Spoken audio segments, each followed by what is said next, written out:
You guys are about to make one of the most important decisions of your 16-year-old life in a couple of weeks. You're about to pick your A-levels. Now, some of you might not know how or what A-levels to pick. I'm here to help you make the right decision. Hi, my name is Mohammed. I'm the co-founder of London Science College, a tuition centre with multiple branches across London, and also the co-founder of ExamQA, an online platform which is tailored to help students like yourselves do better in your exams. Now, I've got more than 10,000 hours of teaching under my belt. Bacterial cell has a mean division of 30 minutes. How many cells will it have produced after 2.5 hours? And a lot of my students have gotten into top universities such as Oxford, Cambridge, and have gotten into some of the most prestigious degrees such as medicine and dentistry. In this video, I'm going to give you my top tips on how you can make the right decision when choosing your A-levels. Alright guys, so why A-levels? What's all the fuss about? Think about A-levels like a chest of opportunities that will help you to get to the next level of your favourite game. You just finished your GCSEs. The next level for most of you in your education pathway is going to be to take your A-levels. Now, some of you might be thinking, why not other alternative options like BTEC? Now, although that might be a good choice, let's break it down in this video of why A-levels might be the right choice for you. Okay, so why are A-levels so special? Think of A-levels like a universal golden ticket that can take you anywhere across the globe. So for example, if you've got ambitions to study in Paris or you dream of working in Tokyo, A-levels are recognized internationally across the world. Now, BTEC is good as well, but with BTEC, you might not be able to get a job in any corner of the world like you can with A-levels. Plus, A-levels stick to the classic drill, the stuff that you guys have been doing your whole life. Revise, study, and then show up for exams. So if you're a person that shines in performing exams, then A-levels will be more suited to you than doing a BTEC. And if you've got your eyes set on those top competitive universities such as Oxford and Cambridge, then you're going to have to do A-levels because most universities prefer A-levels over BTEC. In fact, some universities don't even consider BTECs for application.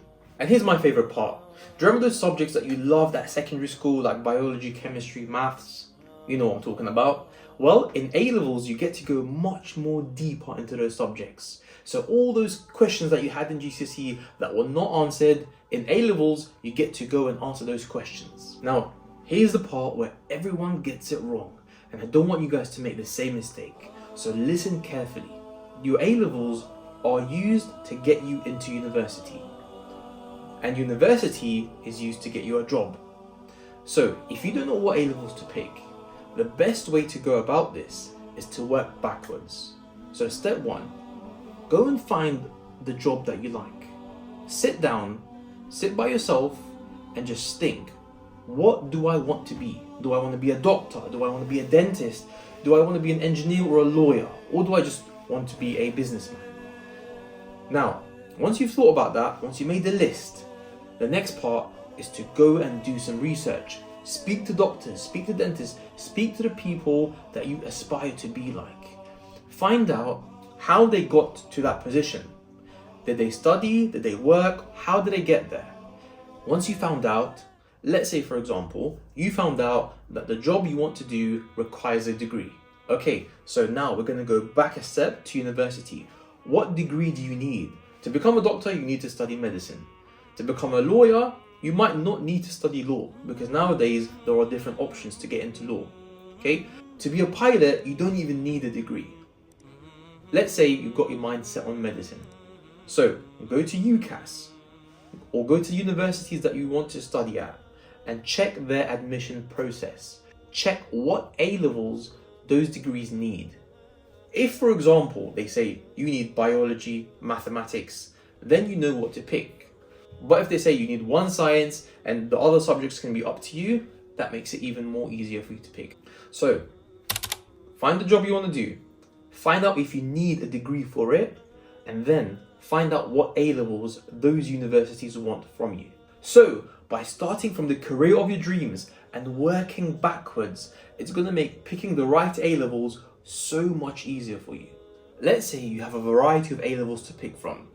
Don't just pick any random A-levels because your friends are doing it or because it might sound nice and interesting. Think carefully, which of these subjects align with your strengths, with your interests, and with your academic ability? Sit down and just think about, in school, what subjects were a walk in the park for you? Things that you just come in without any effort, just walk into the class and get high grades without revising that much. Those are the subjects that you did well and you had to put very little effort because it was just a natural talent for you. So sit down, look at your report card, make a list of all the subjects that you studied and which subjects that you got the highest grades in. Those are the ones that you should try and aim for. Now remember, this is very important. Yes, we do want those A stars. Yes, we do want to get a very, very good score in our A levels.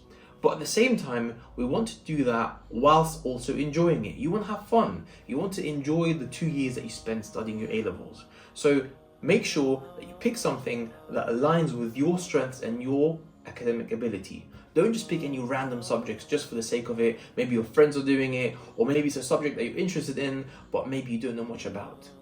Okay, let's talk about balancing your A levels and why it might be one of the smartest moves you might consider.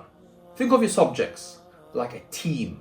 You're building a team, and the best teams are the ones that have the most diversity. Think of a football team. You've got a goalkeeper, you've got defenders, midfielders, and strikers, and they all bring something different to the table. So, if you want to develop yourself as a character and you want to develop as many skills as possible during these 2 years, try to put variety in the subjects that you want to do. For example, let's say you want to do maths and science-based subjects. Those are very good for improving your analytical skills. But on the other hand, subjects like art, history, geography, and English, well, they can improve your communication skills, your creativity, your flair for different perspectives. So if you have options, and not many people do, but if you see yourself with options, try to pick a bunch of subjects that give you variety. Now you might think, why is this a big deal? Why should I have variety in my subjects? Well, for 2 reasons. Number one, if you don't know what university you want to go to and you don't know what subject you want to study, having a variety of subjects under your belt will keep as many doors open as possible. Secondly, universities really like candidates which have variety in their A levels because it shows them that this person doesn't just have a one-dimensional character. They are able to perform well in multitude of different subjects and areas of academic performance. So, having variety makes you stand out amongst the rest and also keeps as many doors open as possible. Another very important thing to consider is burnout. Imagine you study maths, further maths, and physics, which is very common. Unless you like solving equations every single day, question after question, and you don't find that boring and repetitive, then that's fine. Otherwise, you will get bored. So, or for example, if you're a person that just picks essay-based subjects and all day long you're writing, that's also going to get repetitive and boring for you. So keeping a variety of subjects where you have some calculation-based, some essay-based, and some purely on your creativity will make you enjoy those 2 years of A levels. So we said that balance is important, but it's not for everyone. Let's say you have your mind set on medicine. Then we know that you're going to go specifically for science-based subjects like maths, biology, chemistry, physics. That's completely fine because you have your eyes set on the target and you're trying to aim towards that target, which is completely fine. But if you don't, then make sure that you put some variety in your A levels.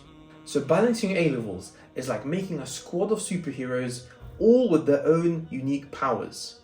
And not only will that improve your chances of getting into university, but it's also going to make you a more rounded individual. Okay, so now you have a better idea of how to pick the right A levels, but the game is not over yet. In a couple of weeks, you're going to have your results day. Now, maybe what you picked at the end of year 11 and what you're going to pick now has completely changed. Maybe you've experienced something new during your summer holiday and your idea of a career has completely changed.